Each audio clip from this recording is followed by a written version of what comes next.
Hare Ram, Ram Ram Hare Hare, Hare Krishna, Krishna Krishna Hare Hare, Hare Ram, Ram Ram Hare Hare, Krishna Krishna, Krishna Krishna Hare Hare, Hare Ram, Ram Ram Hare Hare, Hare Krishna, Krishna Krishna Hare Hare Ram, Ram Ram Hare Krishna,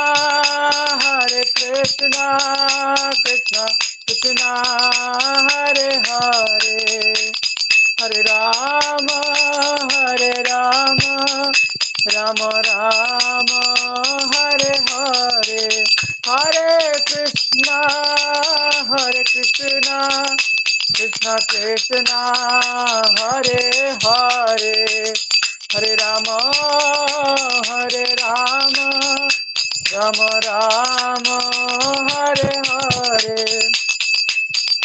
Jaya Radha Partha Sarthi Radha Partha Sarthi Radhe, Jaya Lalita Vishakha, Jaya Lalita Vishakha, Lalita Vishakha, Jaya Lalita Vishakha, Jaya Sitaram, Sitaram, Sita Ram Lakshmana Hanuman, Jai Gauranitai, Gauranitai, Gauranitai, Jaya Gauranitai, Jai Lakshmi Narasingha, Jaya Prahlad Maharaj, Lakshmi Narasingha, Jaya Prahlad Maharaj, Prabhupada, Prabhupada, Prabhupada, Jaya Prabhupada, Jai Jai Gurudev, Gurudev, Gurudev, Jai Gurudev, Nitai Gaura Hari Bol,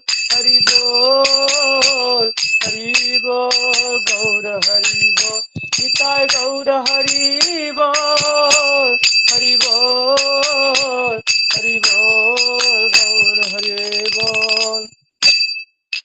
Nitai Nitai गौ हरितानाथ प्रेमानंद हरिनाम संकीर्तन की जय, हरे कृष्ण महामंत्र की जय, जगत गुरु श्रील प्रभुपाद की जय, Hare Krishna. Hare Krishna, Hari Hari. So thank you so much प्रभु जी इतना सुंदर कीर्तन करने के लिए। हम सभी प्रभु जी के लिए चैट बॉक्स में हरी हरी टाइप करेंगे, प्रभु जी ने इतना बेस्ट कीर्तन किया। ओके, सो हम आगे बढ़ते हैं अपने सेशन में अब। जैसा कि हमारा आज का सत्र तीसरा सत्र होने जा रहा है, अनलॉकिंग द इनर यू का, इस सीरीज का। एंड आज हमारे स्पीकर हैं श्री विनोद बिहारी प्रभु जी। प्रभु जी के बारे में हम थोड़ा सा छोटा एक इंट्रोडक्शन देना चाहेंगे। श्री विनोद बिहारी प्रभु जी डिसाइपल हैं हिज होलीनेस भक्ति आश्रय वैष्णव स्वामी महाराज जी के। एंड प्रभु जी जबलपुर एमपी से हैं। And Prabhu ji is very very sincere devotee. And उन्होंने आईटी इंजीनियरिंग भी किया हुआ है, एंड उनको एमपी गवर्नमेंट की तरफ से अवार्ड भी मिले हैं एकेडमिक्स के लिए। एंड इस्कॉन से प्रभु जी कनेक्टेड हैं लास्ट 5 years से।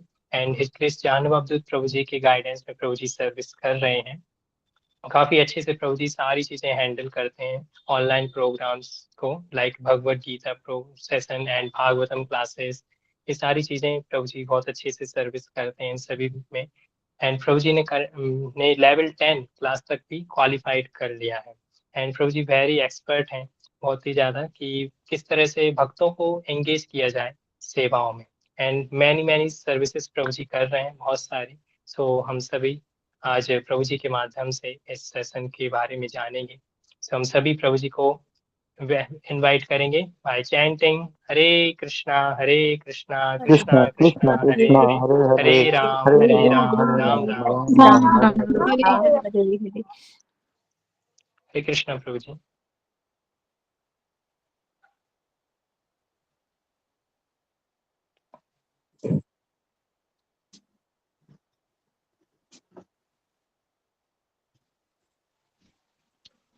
हरे कृष्ण।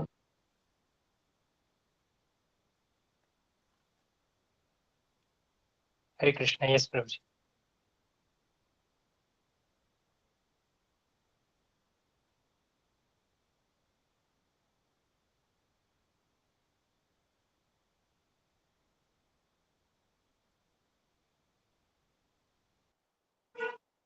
हरे कृष्णा। तो ये वॉइस क्लियर आ रही है मेरी? हाँ प्रभु जी, अभी ठीक है। तो आप सभी का स्वागत है हमारे इस unlocking the inner you series का जो थर्ड सेशन है, तो जिसका टॉपिक है द प्लेजर हंट। तो उसमें हम जानेंगे कि जो हम जैसे हमने ट्रेजर हंट तो सुना होगा, हम कुछ ना कुछ ट्रेजर ढूंढते हैं, लेकिन प्लेजर हंट क्या है, हम कहाँ प्लेजर ढूंढ रहे हैं, आज थोड़ा हम कुछ उसके बारे में चर्चा करेंगे। तो हम पहले मंगलाचरण करते हैं, कुछ ऑस्पिशियस प्रेयर्स हैं, उसके बाद फिर हम अपने आज के डिस्कशन को स्टार्ट करेंगे। ओम अज्ञानतिमिरान्धस्य ज्ञानञ्जनशलाकया चक्षुरुन्मीलितं येन तस्मै श्रीगुरुवे नमः। श्रीचैतन्यमनोभीष्टं स्थापितं येन भूतले स्वयं रूपा कदा मह्यं ददाति स्वपदान्तिकं। वन्देऽहं श्रीगुरु श्रीयुतपदकमलं श्रीगुरून् वैष्णवांश्च श्रीरूपं साग्रजातं सहगण रघुनाथान्वितं तं सजीवं साद्वैतं सावधूतं परिजनसहितं कृष्णचैतन्यदेवं श्रीराधाकृष्णपादान् सहगण ललिता श्रीविशाखान्वितांश्च। हे कृष्ण करुणा सिंधु दीन बंधु जगतपते गोपेश गोपिका कांत राधा कांत नमस्ते। तप्त कांचन गौरांगी राधे वृंदावनेश्वरी वृषभानुसुते देवी प्रणमामि हरिप्रिय। वाञ्छाकल्पतरुभ्यश्च कृपा सिन्धुभ्येव च पतितानां पावनेभ्यो वैष्णवेभ्यो नमो नमः। जय श्री कृष्ण चैतन्य प्रभु नित्यानंद श्री अद्वैत गदाधर श्रीवास आदि गौर भक्तवृंद। हरे कृष्ण कृष्ण कृष्ण हरे हरे, हरे राम राम राम हरे हरे। नमो विष्णुपादाय कृष्ण पृष्ठाय भूतले श्रीमते भक्ति वेदांत स्वामिनिति नाम्ने नमस्ते सारस्वती देवे गौरवाणी प्रचारिणे निर्विशेष शून्यवादी पाश्चात्य देश तारणे मुखम करोति वाचालम पंगुम लंघयते गिरिम यत्कृपातमहं वंदे श्री गुरुदीनतारणं परमानंद माधवम श्री चैतन्य ईश्वर। हरे कृष्ण। वो जिन भी भक्तों के लिए पॉसिबल हो वो काइंडली अपना वीडियोस ऑन कर सकते हैं, तो जिससे कि जो सेशन है वो हमें थोड़ा इंटरेक्टिव लगे। ऐसा ना लगे कि जस्ट बस हम अपने मोबाइल की स्क्रीन देख रहे हैं और कुछ भी हमें दिखाई नहीं दे रहा। तो सभी के दर्शन हो पाए तो वो और भी अच्छा होगा। तो आज का जो हमारा टॉपिक है वो है द प्लेजर हंट। तो हम देखिए कि हमारे जो लाइफ का मेन गोल है वो यही है कि हम कुछ भी कार्य कर रहे हैं उसका मेन पर्पस हमारा यही होता है कि हम कैसे करके खुश हो सकते हैं। यदि हमें किसी कार्य में खुशी नहीं मिलेगी तो हम वो कार्य करेंगे ही क्यों। तो इसे हम एक स्टोरी से समझ सकते हैं कि एक बार एक कॉलेज के अंदर 3 बंदर घुस गए ना। उन बंदर के ऊपर जो था सर कुछ ना कुछ ऐसे नंबर लिखे हुए थे। तो जो फर्स्ट बंदर था उसके ऊपर 1 मार्क लिखा हुआ था। जो सेकंड बंदर था उसके ऊपर सेकंड नंबर का मार्क जो है वो बना हुआ था। लेकिन जो थर्ड बंदर था उसके ऊपर जो है वो 4th नंबर का मार्क बना हुआ था। तो इस प्रकार से क्या हुआ कि तीनों बंदर ही कॉलेज के अंदर घुस गए और उन्होंने पूरा बंदर एक यहाँ वहां कूदता फांदता रहता है और तरह तरह की चीजें जो है वो करता रहता है। तो सभी जो कॉलेज के लोग थे, स्टूडेंट्स थे, प्रोफेसर थे, सभी उससे परेशान हो गए और वो अलग अलग जगह ढूंढने लगे बंदरों को कि कितने बंदर आए हैं, हम सभी को यहाँ से बाहर निकालना। तो उन्होंने 1 नंबर का बंदर पकड़ लिया, उसे पकड़कर बाहर कर दिया। दूसरे नंबर का जो बंदर था उसे भी पकड़कर बाहर कर दिया एंड जो 4th नंबर का बंदर था उसे भी पकड़ के बाहर कर दिया। उसके बाद भी जो है कॉलेज के सभी लोग परेशान है ना, वो सोच रहे हैं कि अभी भी तीसरे नंबर का बंदर जो है वो कहीं ना कहीं तो होगा, है ना, हम उसको ढूंढ रहे हैं, उसको भी ढूंढ कर बाहर करना है। लेकिन तीसरे नंबर का बंदर तो था ही नहीं, एग्जिस्टेंस ही नहीं है तीसरे नंबर के बंदर का। लेकिन परेशान है हम लोग, है ना, ढूंढ रहे हैं कि नहीं तीसरे नंबर का बंदर कहीं तो है, उसको भी हमें ढूंढना है। तो वैसे ही इस मटेरियल वर्ल्ड में हैप्पीनेस है जो कि एग्जिस्ट ही नहीं करती है, लेकिन हम बहुत ही कठोर परिश्रम किए जा रहे हैं कि नहीं कहीं तो कुछ ना कुछ तो हैप्पीनेस होगी। तो जो चीज एग्जिस्ट ही नहीं करती है हम उसे बार बार ढूंढने का प्रयास कर रहे हैं। तो इसमें क्या होता है, हम केवल हार्ड वर्क तो कर रहे हैं लेकिन प्लेजर हमें कुछ भी नहीं मिल पाता है। यहाँ हम अलग अलग चीजों में प्लेजर ढूंढ रहे हैं ना, कि हमारा चाहे वो करियर हो, रिलेशनशिप हो, मनी हो, फेम हो, ऐसे अलग अलग तरह की कुछ भी चीजें हैं। हम ढूंढ रहे हैं कि इसमें कहीं ना कहीं हैप्पीनेस होगी। करियर में नहीं मिला तो हो सकता है रिलेशनशिप में होगी, फेम में होगी, बहुत पॉपुलर हो जाऊं मैं, इससे मुझे हैप्पीनेस मिलेगी। लेकिन जब हमें ये सब प्राप्त हो जाता है तो भी हम देखते हैं कि इनमें हमें कोई हैप्पीनेस नहीं मिल रही है। तो हमारा पूरा बर्थ से लेकर हम ओल्ड एज तक पहुंच जाते हैं, हमारी डेथ भी हो जाती है, लेकिन हम ढूंढते ही रह जाते हैं। हैप्पीनेस जो है वो हमें कहीं भी नहीं मिल पाती है। तो एक और स्टोरी ऐसी आती है कि एक बार 4 फ्रेंड्स थे एक साथ में, है ना? वो उनका जो घर था वो था बिल्डिंग के 40th फ्लोर पर।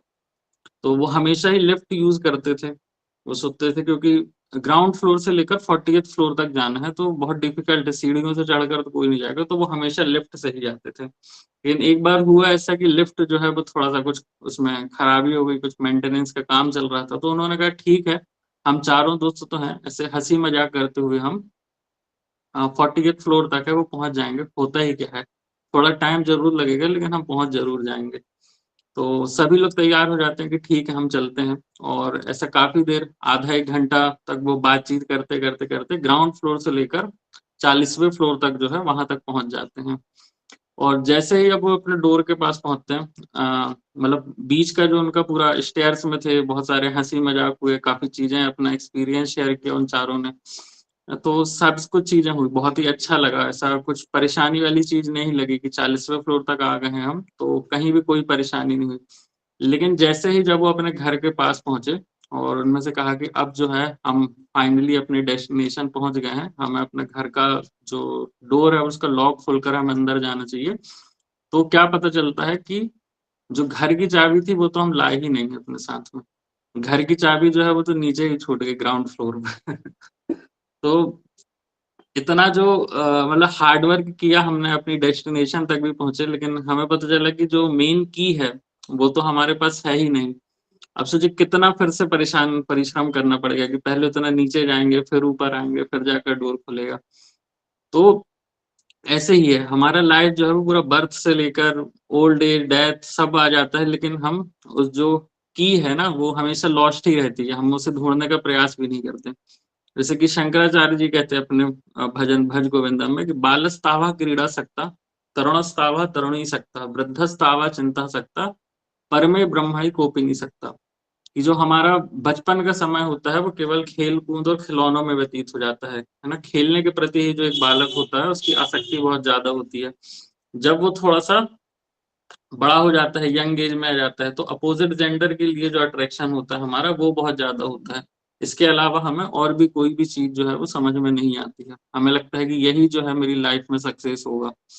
उसके बाद जब ये टाइम भी निकल जाता है, व्यक्ति जब बुढ़ापे में आ जाता है, तो बुढ़ापे में आने के बाद वो क्या सोचता है, अलग-अलग तरह की चिंताएँ जो हैं, वो उसमें आसक्त होता है। वो सोचता है कि अब जो मैं बुड्ढा हो गया हूँ, मैंने इतनी सारी प्रॉपर्टी इकट्ठी करी है या मेरे घर के लोग हैं, मेरे बाद उनका क्या होगा? या कुछ भी इस तरह की वो अलग-अलग चीज़ें सोचता रहता है। सोचता है मेरी डेथ आ गई तो अब डेथ के बाद मेरा क्या होगा? ऐसे किसी न किसी तरह की चिंताओं में वो हमेशा ही आसक्त रहता है। और फिर है कि परमे ब्रह्मणि कोपि नहीं सकता, कि उस परम ब्रह्म के बारे में विचार करने के लिए हमें कभी भी समय नहीं मिल पाता है। फिर वो कहते हैं कि भज गोविंदम, गोविंदम भज मूढ़मते। कि हमारा सारा समय ऐसा ही चला गया और हम भगवान का कभी भी नाम नहीं ले पाए। तो ऐसे ही जो हमारा पूरा लाइफ है वो चला जाता है, हम सोचते हैं कि ये चीज़ मुझे कुछ खुश कर देगी, दूसरी चीज़ खुश कर देगी। जनरली हमारे घर में भी या सोसाइटी भी जो है वो हमें यही सिखाती है ना? जब हम छोटे बच्चे होते हैं तो हमें बताया जाता है कि आप पढ़ाई करिए, इसके बाद तो जीवन में बहुत मज़े ही मज़े हैं। फिर थोड़ा बहुत हम पढ़ाई कर लेते हैं, फिर हम पहुँचते हैं 10th स्टैंडर्ड तक। 10th स्टैंडर्ड में जाकर पता चलता है कि क्या बस 10th तो ये हमारा बोर्ड एग्ज़ाम है। एक बार आप 10th पास कर लेंगे इसके बाद तो बहुत आनंद ही आनंद है। फिर 10th के बाद पता चला कि नहीं ये तो केवल शुरुआत था। अब इसके बाद 11th-12th है वो भी बाकी है। फिर कहा कि अब एक बार 11th-12th कर लें, उसके बाद तो फिर कॉलेज में बहुत ही मज़े ही मज़े हैं। फिर जब पहुँचे कॉलेज में तो पता चला कि नहीं यहाँ भी कुछ आनंद नहीं है। फिर पता चला कि नहीं एक बार ग्रेजुएशन कर लें, हो सकता है ग्रेजुएशन के बाद कुछ आनंद प्राप्त हो। फिर तो कॉलेज भी खत्म, स्कूल भी खत्म, फिर तो ज़रूर कुछ आनंद हमें यहाँ प्राप्त हो जाएगा। तो ऐसे करके जो है वो हमारा कॉलेज भी खत्म हो जाता है। फिर लोग बोलते हैं कि क्या है अब कॉलेज खत्म हो गया है, अब एक काम करिए जॉब कर लीजिए, जॉब में पैसे आएँगे, बहुत आनंद प्राप्ति होगी हमें। और जो लोग जॉब करते हैं उनको ही पता होगा कि कितना अधिक आनंद प्राप्त होता है जॉब करने में। ना तो इस प्रकार से जाकर पता चलता है कि जॉब में भी कोई भी आनंद नहीं है हमें। फिर कोई बहुत अधिक बुद्धिमान लोग आते हैं, वो कहते हैं कि अब ठीक है, अब आपके पास जॉब है, पैसे हैं, अब आप शादी कर लीजिए। शादी के बाद क्या है, अब आपकी लाइफ में फिर बहुत ही मज़े ही मज़े होंगे। और फिर जो है ऐसे हमारी शादी हो जाती है और शादी के बाद भी जो है हमें कोई भी सुख प्राप्त नहीं होता है। उसके बाद फिर लोग एडवाइस देने के लिए आ जाते हैं, कहते हैं कि अब आप एक काम करिए, आप एक संतान उत्पन्न कीजिए, उसके बाद जो है बहुत ही आनंद प्राप्त होगा आपको। तो फिर ऐसे करके जो है शादी के कुछ समय के बाद संतान भी उत्पन्न हो जाती है, उसके बाद भी कुछ भी आनंद प्राप्त नहीं होता है। अब ये सेम साइकिल जो अभी तक हमारे साथ चलते आ रही थी बचपन से लेकर, अब वो किसी भी पर्सन जो है उनका खुद की भी संतान आ गई है, अब सेम साइकिल जो है वो उनके साथ भी चलती रहती है। और हम उनको वही सिखाते रहते हैं कि मैंने अपनी लाइफ जो है वो ऐसे ही वेस्ट कर दी है, मैं भी आनंद ही ढूंढता रहा हूँ, आप भी ऐसे आनंद ही ढूंढते रहिएगा, है ना। ना मुझे कहीं आनंद मिला है, ना आपको कहीं आनंद मिलेगा। तो हम ऐसी सेम चीजें जो हैं, जैसे प्रकार च्युइंगम होता है ना, कि हम च्युइंगम को थोड़ी देर चबाते रहते हैं, थोड़ी देर के बाद हम देखते हैं कि वो टेस्टलेस हो जाती है। लेकिन हम जो है यहाँ ऐसे ही टेस्टलेस चीजों को बार बार बार बार बार बार खाने का प्रयास कर रहे हैं, और हम सोचते हैं कि नहीं, इसमें हमें कुछ आनंद जरूर प्राप्त हो जाएगा, लेकिन हमें कुछ भी आनंद प्राप्त नहीं हो पाता है। तो यहाँ समझने के लिए हमारे यह जरूरी है कि हमारी आइडेंटिटी क्या है, आखिर ऐसी क्या चीज है जो हमें प्रसन्न कर सकती है। तो हम देखें कि टोटल 84 लाख स्पीसीज होती हैं। 84 लाख स्पीसीज में से भी 9 लाख स्पीसीज ऐसी हैं जो केवल पानी में रहती हैं, 10 लाख स्पीसीज ऐसी हैं जो कि जो आकाश है उसमें रहती हैं, 30 लाख ऐसी स्पीसीज हैं जो कि भूमि पर रहती हैं, और 11 लाख स्पीसीज ऐसी हैं जो कि इंसेक्ट्स होते हैं, कुछ उसमें से हमें दिखते हैं, कुछ नहीं दिखते हैं, 20 लाख तरह के जो है पेड़ पौधे, ये सारी चीजें होती हैं। इस प्रकार ये टोटल होगा 80 लैक्स। अब बचे 4 लाख, तो 4 लाख तरह के केवल ह्यूमंस होते हैं। तो ह्यूमंस में भी बहुत सारी अलग अलग वैरायटी है ना। उनमें से भी एक हम हैं, मान लीजिए कि इन 4 लाख तरह की स्पीसीज है, उनमें से एक स्पीसीज हम हैं, जो कि हम जानने का प्रयास कर रहे हैं कि हमें जो है सुख कहाँ प्राप्त हो सकता है। तो हमारी जो वास्तविक पहचान है वो क्या है, कि हम ये शरीर नहीं है, हम ये आत्मा है, और हम ढूंढ रहे हैं, हम प्रेम प्राप्त करना चाह रहे हैं या किसी भी प्रकार का आनंद प्राप्त करना चाह रहे हैं, लेकिन हम डेफिनेशन नहीं जानते कि प्रेम क्या है या आनंद क्या है तो हम ढूंढना तो प्रेम चाहते हैं, लेकिन प्रेम हमें कहीं भी मिल नहीं पाता है ना। जैसे कि एक किसी व्यक्ति जो है वो हमेशा से गन्ना खाना चाहता है ना, गन्ना क्योंकि बहुत ही मीठा होता है, लेकिन उसे पता नहीं कि गन्ना दिखता कैसा है। तो किसी व्यक्ति ने उसे बता दिया कि गन्ना जो है वो बिल्कुल जैसे बैम्बू होता है, तो वो कहता है कि बिल्कुल बैम्बू के जैसा ही दिखता है, बहुत स्वादिष्ट होता है वो। अब वो पर्सन ढूंढ रहा है कि मुझे कैसे भी करके जो शुगर केन है मैं उसे खाना चाहता हूँ, तो वो जगह जगह जाकर शुगर केन ढूंढ रहा है नहीं, लेकिन शुगर केन उसे मिला नहीं। उसने कहा बाम्बू, बैम्बू तो उसे मिल गया। जब वो बैम्बू को उसने खाने का प्रयास किया तो उसमें कोई भी टेस्ट नहीं था। तो इसी प्रकार हम जो यहाँ पर मटेरियल वर्ल्ड में सुख ढूंढते हैं वो कैसा है, टेस्टलेस है बिल्कुल ही, है ना। जैसे बैम्बू हम खाएंगे तो वो हमें ही चोट पहुंचाएगा, तो वैसे ही हम खाना तो हम मतलब हमारी इच्छा जो है वो गन्ना खाने की है, लेकिन हम जो है केवल बैम्बू ही खाते रहते हैं। तो इतनी सारी स्पीसीज हैं, उनमें से हम कैसे अलग हैं ना। तो सभी 84 लाख स्पीसीज जो है उनमें से 4 चीजें जो है वो उनमें कॉमन ही रहती हैं। तो ये महाभारत में श्लोका आता है, आहार निद्रा भय मैथुनम च समान्येतत् पशुभिः नराणाम् धर्मे हितेषाम् अधिको विशेषो धर्मेण हीना पशुभिः समाना। तो यहाँ बताया गया कि आहार निद्रा भय मैथुनम च, ये 4 चीजें जो है ये पशुओं में भी समान है, और सभी जो 84 लाख योनियां हैं इनमें भी समान होता है। तो आहार की ईटिंग जो है वो हम देखते हैं कि खान पान जो है ये सारी सभी जीव करते हैं। सोते जो है सभी जीव हैं, हम मनुष्य भी सो रहे हैं, बाकी सभी जीव वो भी सो रहे हैं। यौन जो संबंध बनाते हैं वो भी हम भी बना रहे हैं, बाकी सभी जो जीव हैं वो भी बना रहे हैं। और भय किसी न किसी प्रकार से होता है, तो उस भय से रक्षा जो है वो हम भी करते हैं और बाकी सब जीव भी करते हैं ना। लेकिन ह्यूमंस में एंड बाकी जो अदर स्पीसीज होती हैं, जो एनिमल्स होते हैं, उनमें डिफरेंस क्या होता है। हम कुछ एनिमल्स को देखेंगे कि वो उनका एक ही क्वालिटी होती है ना, कि वो दिन भर जो है वो केवल घूमते रहते हैं अलग अलग जगह, कि वो मुझे कैसे भी करके कुछ भोजन मिल जाए। कुछ पशुओं को आप देखेंगे कि वो घास चरते हैं, तो वो सुबह के समय भी घास चरेंगे, शाम के समय भी घास चरेंगे, रात के समय देखेंगे तो भी वो घास ही चरते रहेंगे। कुछ ऐसे भी जीव होते हैं जो कि हमेशा सोते ही रहते हैं, ऐसे ऐसे भी जीव होते हैं जो कंटिन्यूस 6-7 महीने सोते ही रहते हैं, केवल कुछ पर्टिकुलर टाइम के लिए ही जागते हैं, है ना। कुछ ऐसे जीव होते हैं जो कि हमेशा ही संबंध बनाने के बारे में सोचते रहते हैं, या उससे रिलेटेड कुछ ना कुछ ऐसा उनका चिंतन चलता रहता है। तो ये 3 चीजें तो ऐसी हैं कि ये एक तरह से जो मनुष्य है वो छोड़ भी सकता है ना? लेकिन जो 4th चीज है कि भय से रक्षा करना, ये तीनों चीजों में ऐसा है कि यदि ये 3 चीजें हमारी कभी भी इम्बैलेंस होंगी तो भय जो है वो हमेशा हमारा बढ़ता ही रहेगा, और हम इस भय को कभी भी नहीं छोड़ पाते हैं। और इस भय की वजह से ही है हम सुख ढूंढने का प्रयास तो करते हैं, लेकिन सुख मिलता नहीं है, और सुख ना मिलने के कारण जो हमारा भय है वो अधिक से अधिक बढ़ता जाता है।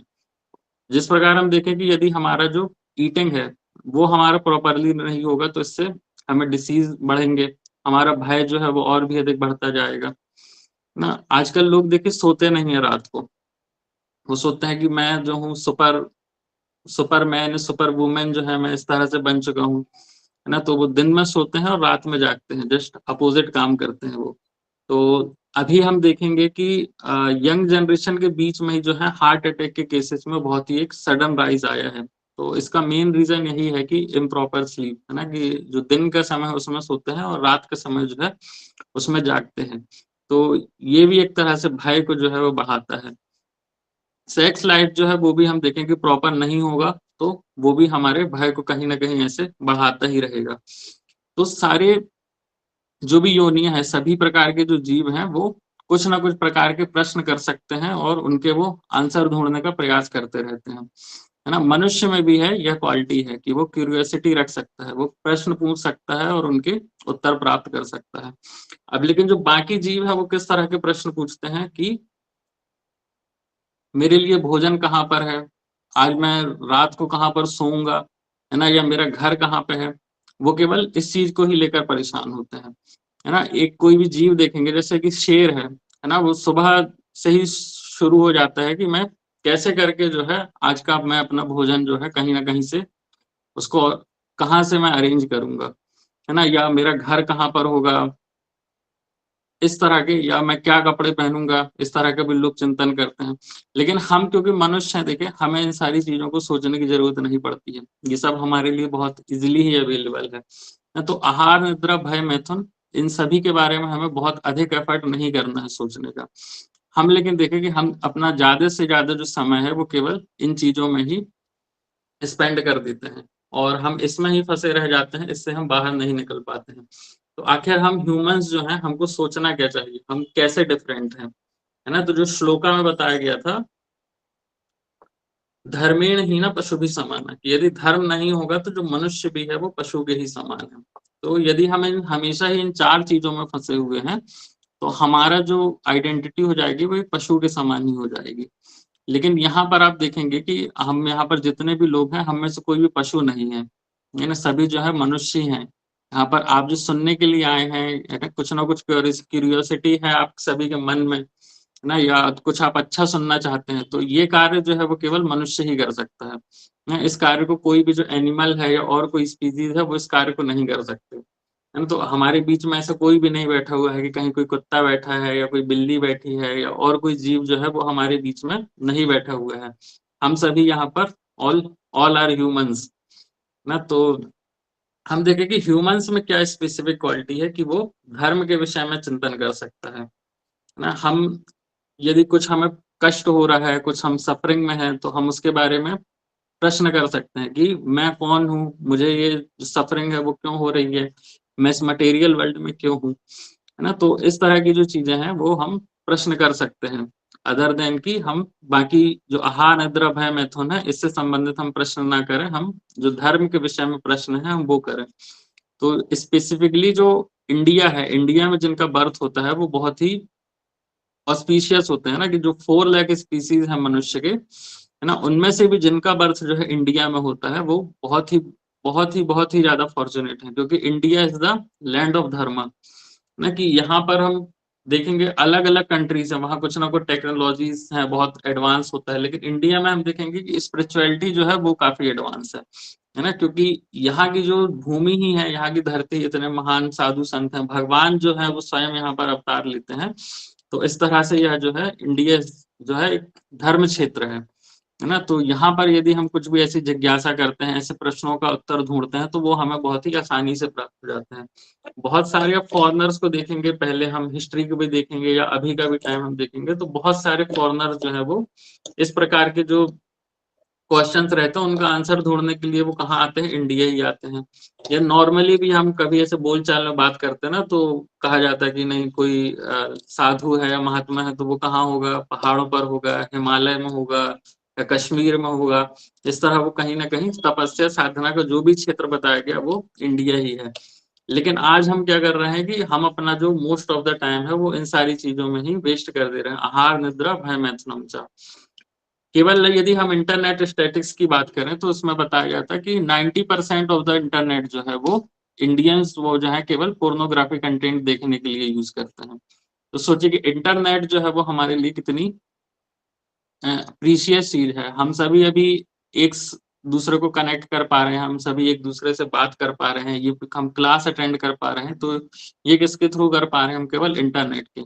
तो सोचिए कि इतनी प्रीशियस चीज है लेकिन उसको हम कैसे ही वेस्ट कर दे रहे हैं। और ये कोई छोटा सा नंबर नहीं, 90% ऑफ द जो डेटा है वो इसमें ही यूज हो रहा है। तो सोचिए कि ऑल ओवर द वर्ल्ड जो है वो केवल हम पर हंस रहा है कि ये इंडिया वाले हैं, कि ये जो लैंड ऑफ द धर्म था, है ना, जो विश्व गुरु बनने की बात करते हैं, वो अपने आप को कैसी चीजों में उन्होंने फंसा कर रखा हुआ है। तो हम जो है केवल इन सारी चीजों से ही निकल नहीं पा रहे हैं। और जो इनसे निकलने का प्रयास करता है ना, वो बहुत ही फॉर्चुनेट होता है, और धीरे धीरे जैसे जैसे वो प्रयास करता है तो वो इन सारी चीजों से निकल भी जाता है। तो जो इनसे निकलने का प्रयास करता है उसे ही हम कहते हैं क्या, अथा तो ब्रह्म जिज्ञासा। ना कि मैं किस कष्ट में हूं, मैं इस कष्ट से निकलने का प्रयास कर रहा हूँ, है ना। मुझे जिस प्रकार है कि कोई व्यक्ति जो है किसी कचड़े के ढेर में पड़ा हुआ है, तो एटलीस्ट अब उससे रियलाइज हो गया है कि मैं इस कचड़े के ढेर में था, अब मैं यहाँ से बाहर निकलूं, थोड़ा मैं स्नान कर लूंगा तो मैं एक थोड़ा सा फ्रेश वाइब फील करूंगा। तो वैसे ही जो अथातो ब्रह्म जिज्ञासा है वो क्या है कि अब मैं जिस कचड़े में पड़ा हुआ था मैं उससे बाहर निकलना चाहता हूँ, और अब मैं देखूंगा कि हाँ एक्चुअल जो हैप्पीनेस है वो है होती कैसी है। तो अथातो ब्रह्म जिज्ञासा आखिर है क्या, है ना। तो ये केवल एक जो हमारी जर्नी है, हमारी स्वयं की जर्नी ना, हम स्वयं क्या स्वरूप है हमारा आत्मा का, तो आत्मा की जो जर्नी है केवल उसकी क्यूरियोसिटी होना चाहिए। तो वैसे तो ये बहुत वास्ट टॉपिक है ना, लेकिन हम थोड़ा सा ही प्रयास करेंगे इसको समझने का। तो मेनली हम देखें अथातो ब्रह्म जिज्ञासा में भी 5 तरह के जो प्रश्न है वो मेनली आते हैं, है ना। कि सबसे पहले तो हमें ये पता होना चाहिए कि हाँ मैं शरीर नहीं, मैं आत्मा हूँ। तो भगवत गीता में भगवान अर्जुन को जो सबसे पहला उपदेश दे रहे हैं वो यही है ना, कि आप जो है शारीरिक आसक्ति को छोड़िए, कि आप अपने शरीर से किसी भी प्रकार का मोह मत रखिए, है ना। क्योंकि आपका वास्तविक स्वरूप जो है आत्मा का है, आत्मा ना कभी जन्म लेता है ना कभी मरता है। तो ऐसे ही हमारी आइडेंटिटी आइडेंटिटी जो है वो इटर्नल है, हमारा स्वरूप कैसा है, सच्चित आनंद स्वरूप है हमारा भी। तो हमारी आत्मा जो है एक जर्नी पर चल रही है ना। तो सबसे पहला प्रश्न जो अथातो ब्रह्म जिज्ञासा में होता है वो क्या, कि मेरी जो सोल है वो अभी कहाँ पर है। तो इस चीज को हम जो है रियलाइज कर चुके हैं कि मेरी सोल जो है वो यहाँ इस मटेरियल वर्ल्ड में ही फंसी हुई है। सेकंड फिर जो अथातो ब्रह्म जिज्ञासा में क्वेश्चन आता है वो क्या है, कि अभी तो मेरी सोल यहीं पर है, बट आफ्टर द डेथ मेरी डेस्टिनेशन क्या होगी, है ना। इस तरह का जो प्रश्न है यह भी अथातो ब्रह्म जिज्ञासा में आता है। फिर होना चाहिए कि थर्ड क्वेश्चन जो है वो क्या, कि डेथ के बाद जो है वो मेरा डेस्टिनेशन तो अभी पता चल गया क्या है मेरा, ये सेकंड क्वेश्चन हुआ। थर्ड क्वेश्चन जो है कि अब मैं अपनी डेस्टिनेशन पर जब पहुंच गया हूं तो वहां मेरा एक्सपीरियंस कैसा होगा, ये आ गया थर्ड क्वेश्चन। देन फिर फोर्थ क्वेश्चन क्या होता है, कि ऐसा कौन सा पाथ है ना, कि मैं यदि किसी डेस्टिनेशन पर पहुंचना चाहता हूँ तो उसके लिए मुझे क्या पाथ फॉलो करना पड़ेगा। And then fifth and last question जो आता है अथातो ब्रह्म जिज्ञासा में वो, कि मेरी जो सोल की जर्नी है इसके बीच में ऑब्स्टिकल्स क्या क्या हैं। तो यदि हम प्रसन्न रहना चाहते हैं, हम वास्तविक आनंद जो है उसे प्राप्त करना चाहते हैं, तो हमें इन पांचों जो चीजों के आंसर है उन्हें ढूंढना पड़ेगा, तभी हम जो वास्तविक आनंद है उसे हम प्राप्त कर पाएंगे ना। अब मान लीजिए कि मैं यहाँ जबलपुर में हूँ और मुझे यहाँ से अमेरिका जाना है, तो ऐसा तो होगा नहीं कि बस मुझे अभी ही अमेरिका जाना है और मैं सडन अभी सोचूंगा और मैं कल सुबह जो है डायरेक्ट अमेरिका पहुंच जाऊंगा। तो अमेरिका पहुंचने के लिए भी जो है एक प्रोसीजर को मुझे फॉलो करना पड़ेगा। वीजा लेना पड़ेगा, फिर मैं टिकट्स देखूंगा किस एयरलाइंस का है, पर्टिकुलर एक एयरलाइन होगी, मैं उसमें उसकी टिकट लूंगा और फिर मैं वहां से जाऊंगा, वहां जो भी प्रोसीजर होगा मैं उसे फॉलो करूंगा, then finally I can enter in the America. तो इसी तरह से है कि हम यदि अभी हम अपनी सोल को देख रहे हैं कि वो इस मटेरियल वर्ल्ड में है, लेकिन आफ्टर द डेथ, है ना, या इस जीवन में जो है मैं सुख प्राप्त करना चाहता हूँ या जो भी मेरी डेस्टिनेशन है, तो उसके लिए एक पर्टिकुलर प्रोसेस होता है, पर्टिकुलर एक पाथ होता है ना। तो जब हम उस पाथ को फॉलो करेंगे तो ही हम यहाँ से मुक्त हो पाएंगे और जो एक्चुअल हमारा डेस्टिनेशन है हम वहां पर पहुंच पाएंगे। अब इसी एग्जांपल को यदि हम लेकर चलें कि मैं यहाँ से अमेरिका जाना चाहता हूँ, तब मेरी फर्स्ट प्रायोरिटी क्या होगी कि फर्स्ट प्रायोरिटी मेरी केवल यही है कि मैं अमेरिका पहुंचना चाहता हूँ कैसे भी करके। अब रास्ते में हो सकता है मुझे भूख भी लगेगी तो मैं कुछ खाना भी खाऊंगा, मुझे कुछ देर नींद भी आएगी तो मैं कुछ देर के लिए सोऊंगा भी, लेकिन ये सारी जो चीजें हैं वो मेरे लिए सेकेंडरी हैं, प्राइमरी नहीं है कि नहीं अब मैं अमेरिका जाना भूल गया हूँ, अब मैं केवल खाना ही खा रहा हूँ या केवल सो ही रहा हूँ ना। तो अब ये सारी जो है वो मेरे लिए एक तरह का सपोर्टिव स्टफ है। फर्स्ट प्रायोरिटी जो है वो मेरी कैसे भी करके मुझे अपनी डेस्टिनेशन पर पहुंचना है। तो सिमिलर हमारी लाइफ के साथ भी है कि हमारी जो सोल का डेस्टिनेशन जो है, हमारी फर्स्ट प्रायोरिटी हमेशा वही ही होना चाहिए कि क्यूरियोसिटी अबाउट धर्मा एंड जो इंस्ट्रक्शन हमें जो शास्त्रों में बताए गए हैं, जो पाथ हमें बताए गए हैं, उसको फॉलो करके हम कैसे अपनी डेस्टिनेशन तक पहुंच सकते हैं। तो देन ये सारी जो चीजें आ जाती हैं हमारे लिए, आहार निद्रा भय मैथुनम च, ये सब हमारे लिए कैसा हो जाता है, सेकेंडरी स्टफ है कि मुझे मिल रहा है लाइफ में या नहीं मिल रहा है, मुझे बहुत ज्यादा कुछ इससे डिफरेंस नहीं आ रहा है, लेकिन जो मेरा डेस्टिनेशन है मुझे वहां कैसे भी करके पहुंचना है। तो मेरा जो फर्स्ट फोकस रहेगा वो हमेशा मेरी डेस्टिनेशन पर रहेगा, ना कि इन सारी चीजों पर। तो ये सारी चीजें ऐसी हैं, आहार निद्रा भय मैथुन, की ये हमें मिलेगा ही, है ना। ऐसा नहीं है कि हमें, जैसे एनिमल्स का हम डिस्कशन कर रहे थे कि उन्हें ढूंढना पड़ता है, रोज सुबह वो निकलेंगे ढूंढने के लिए कि आज मेरा भोजन कहाँ पर मिलेगा। हमें देखिए सारी चीजें बहुत ही इजिली अवेलेबल है, तो बहुत ऐसा कठिन परिश्रम जो है वो हमें इनके लिए नहीं करना चाहता। तो ये सारी चीजें जो है हमें ऑटोमेटिकली ही बोले बाय द नेचर या बाय द गॉड, वो हमें अपने आप ही प्राप्त हो जाती हैं। बहुत अधिक जो है हार्डवर्क हमें नहीं करना है। हार्डवर्क हमें किस लिए करना है, अपनी डेस्टिनेशन को ढूंढने के लिए, और जो हमारे प्रोसेस है, जो पाथ है ना, उसको जानने के लिए हमें हार्डवर्क करना चाहिए। तो अथातो तो ब्रह्म जिज्ञासा को ओवरऑल यही मीनिंग है।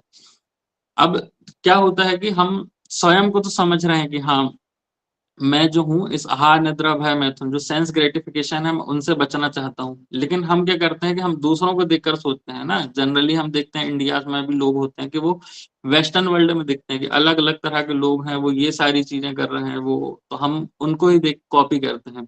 जब शिला प्रभुपाद यहाँ पर इंडिया में प्रचार कर रहे थे इस्कॉन का, है ना, तो वो ये चीज सोच रहे थे कि यहाँ के लोग जो हैं वो काफी धार्मिक तो बनते हैं, लेकिन धर्म के विषय में जानने के लिए वो बहुत ज्यादा रुचि नहीं दिखाते हैं ना। उन्हें लगता है कि मुझे सारी चीजें पहले से ही पता है।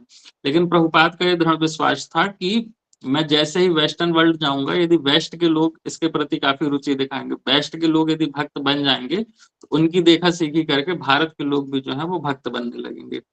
तो हुआ यही कि अब जो वेस्ट के लोग हैं वही आकर हमें जब उपदेश देते हैं तो हमें सुनने में बहुत अच्छा लगता है, हम बहुत उनका अप्रिशिएट करते हैं कि अरे वो फॉरेन में होकर इतना अच्छी भक्ति कर रहे हैं।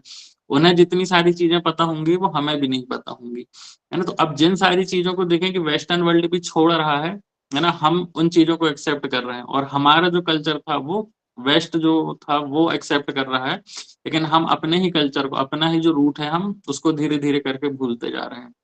तो इसको हम एक एग्जांपल से और ये भी समझ सकते हैं कि जैसे एक एयरप्लेन होता है ना, एयरप्लेन का जो टास्क है वो यही है कि वो थोड़ी देर अपने रनवे पर चलेगा, उसके बाद वो टेक ऑफ करके हवा में ही उड़ेगा ना। लेकिन एक जो ट्रक होता है, ट्रक का जो टास्क रहता है कि वो केवल रोड पर ही चल सकता है, वो कभी भी हवा में नहीं उड़ सकता है ना। तो जो ट्रक चलाने वाला होता है वो एक ट्रक ड्राइवर होता है, एंड जो एयरप्लेन को चलाने वाले पर्सन होते हैं वो पायलट होते हैं, है ना। अब दोनों में डिफरेंस क्या है, दोनों की रिस्पॉन्सिबिलिटीज जो है वो अलग अलग है ना। तो वैसे ही ह्यूमन फॉर्म ऑफ लाइफ है कि ह्यूमन फॉर्म ऑफ लाइफ में जो हमारी रिस्पॉन्सिबिलिटीज हैं वो काफी अलग हैं, है ना। अब यदि हम अदर स्पीसीज को देखें, हम दूसरे लोगों को देखें, यानी कि जो पायलट है वो एक ट्रक ड्राइवर को देखे, वो सोचे कि इसे रोड पर चलने में बहुत आनंद प्राप्त हो रहा होगा, है ना। और पायलट सोचे कि नहीं, मैं भी ऐसा ही करूंगा, मैं आज हवा में नहीं उड़ूंगा, मैं जो अपना एयरप्लेन है वो यहाँ जो हाईवे का है, या देखेंगे हमारे घर के आसपास जो छोटी छोटी गलियां होती हैं, क्या मैं आज अपना जो एयरप्लेन है मैं यहाँ से लेकर जाऊंगा। तो वो इस तरह की इच्छा कर सकता है, लेकिन ऐसी इच्छा से क्या होगा, उसका जो पायलट का लाइसेंस है वो हमेशा के लिए कैंसिल कर दिया जाएगा, और कहेगा आप कभी भी इस एयरप्लेन में मत आना, है ना। तो उसके लिए जो रिस्पॉन्सिबिलिटी है वो यदि उसको एज इट इज ही फॉलो करेगा, तो उसका लाइसेंस जो है वो हमेशा ही बना रहेगा, और वो हमेशा सुख में भी रहेगा उस एयरप्लेन को चलाकर, ना। तो हमारे लिए भी वैसा ही है कि हम दूसरे लोगों को देख कर यदि कुछ सीखेंगे, है ना, जो हमारी रिस्पॉन्सिबिलिटी नहीं है, जो हमारे कार्य नहीं है ना, हम उनको देखकर कॉपी करने का प्रयास करेंगे, तो हमारा लाइसेंस भी क्या है, कैंसिल कर दिया जाएगा। तो इतना जो प्रीशियस हमें ह्यूमन फॉर्म ऑफ लाइफ मिला है, यदि हम केवल इसमें ही गवा देंगे, आहार निद्रा भय मैथुन में, तो दोबारा हमें ये जो ह्यूमन फॉर्म ऑफ लाइफ है वो कभी भी नहीं मिल पाएगा। तो इतनी जो प्रीशियस, इतनी जो फॉर्चुनेट अपॉर्चुनिटी हमें मिली हुई है, वो उसको यदि हम इतनी आसानी से ही वेस्ट जाने देंगे, तो वो हम दोबारा कभी भी अचीव नहीं कर पाएंगे अगेन, इतनी ऑस्पिशियस मोमेंट, है ना। तो जैसे शिला गोपाल कृष्ण गोस्वामी महाराज जी कहते हैं कि यदि इस ह्यूमन फॉर्म ऑफ लाइफ में हम जो है अपने डेस्टिनेशन को ढूंढकर वहां तक नहीं पहुंच पाए, है ना, तो इसके बाद जो है millions and billions of birth भी जो है वो हमारे चले जाएंगे, लेकिन अगेन हमें ये ह्यूमन फॉर्म ऑफ लाइफ जो है वो नहीं मिल पाएगा। तो इसलिए अभी जो हमारे पास टाइम है वो बहुत ही प्रीशियस है, तो हमें देखना चाहिए कि हम इसका कैसे यूज कर सकते हैं। तो हमने इस पर तो अब चर्चा कर ली, अब देखें कि हम रियल हैप्पीनेस आखिर है क्या, है ना। हम ये तो समझ गए हैं कि जो मटेरियल वर्ल्ड है यहाँ पर हैप्पीनेस नहीं है। तो हैप्पीनेस के भी कुछ सिम्टम्स होते हैं। हैप्पीनेस जो है वो हम देखें कि टेम्पररी नहीं होती है, वो इटर्नल होती है, ना कि कुछ समय के लिए नहीं होती है। कुछ समय के लिए हमें जो है केवल जो छोटे मोटे कुछ प्लेजर्स प्राप्त हो जाते हैं मटेरियल वर्ल्ड पर, लेकिन वो कुछ भी जो है इटर्नल नहीं रहता है ना। या हम बोले कि किसी कोई कितने भी कोई व्यक्ति बहुत सुंदर हो, है ना, लेकिन धीरे धीरे करके हम देखें सारी जो सुंदरता है वो नष्ट हो जाती है समय के साथ साथ, है ना। किसी व्यक्ति के पास बहुत सारे पैसे हों, वो भी समय के साथ धीरे धीरे कर कर नष्ट हो जाता है, या नष्ट नहीं भी होगा तो एक दिन व्यक्ति ही नष्ट हो जाएगा, फिर उसके बाद वो पैसों का क्या करेगा। तो इस प्रकार कोई भी चीजें हम देखें यहाँ पर सब कुछ ही टेम्पररी है, कुछ भी यहाँ पर इटर्नल नहीं है। तो जो एक्चुअल हैप्पीनेस होती है वो कैसी होना चाहिए, वो इटर्नल होनी चाहिए, कि जो कभी भी नष्ट ना हो। सेकेंड जो सिम्टम आता है हैप्पीनेस का, वो क्या है कि वो एवर इंक्रीजिंग, कि वो हमेशा बढ़ना ही चाहिए, है ना, कभी ऐसा नहीं हो कि वो कम हो। जो लेकिन हम देखते हैं कि यहाँ हम जो टेम्पररी हैप्पीनेस वो देख रहे हैं, वो हम कैसी होती है, वो कुछ समय के लिए ही होती है ना, और वो कभी भी बढ़ती नहीं है, समय के साथ साथ धीरे धीरे करके कम होती जाती है।